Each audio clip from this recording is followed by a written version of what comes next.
రైతు సంక్షేమమే కూటమి ప్రభుత్వ ముఖ్య లక్ష్యమని మంత్రి గొట్టిపాటి రవికుమార్ అన్నారు. అన్నదాతలకు కావలసిన అన్ని సౌకర్యాలను ప్రభుత్వం అందజేస్తుందని స్పష్టం చేశారు. రాష్ట్రాభివృద్ధి కోసం తాము నిరంతరం కృషి చేస్తున్నామని పేర్కొన్నారు. బాపట్ల జిల్లా సంతమాగులూరు మండలం కొమ్మలపాడులో రైతన్న మీకోసం కార్యక్రమంలో గొట్టిపాటి పాల్గొన్నారు.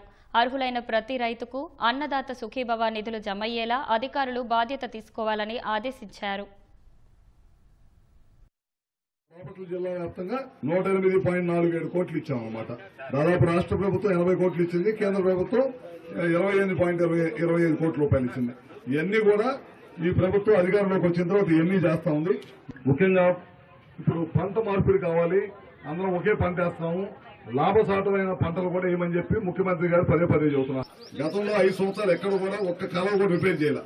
మన ప్రభుత్వం వచ్చిన తర్వాత సాగర్ మెయిన్ కాలువలే కాదు, మైనర్లు కూడా రిపేర్ చేసిన ఘనత చంద్రబాబు నాయుడు గారు ప్రభుత్వం. మొదటిసారి మైనర్లు రిపేర్ చేయించాం.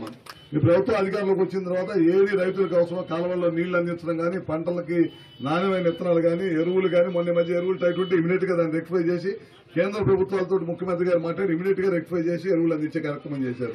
అర్హులై ఉండి పడిద్ది అని చిన్న టెక్నికల్ మిస్టేక్స్ ఉంటే అది మీరు బాధ్యత తీసుకోండి. ఏ ఒక్క రైతు కూడా మాకు పడలేదు అనకూడదు. అర్హులైన ప్రతి రైతు కూడా డబ్బు పడాలి.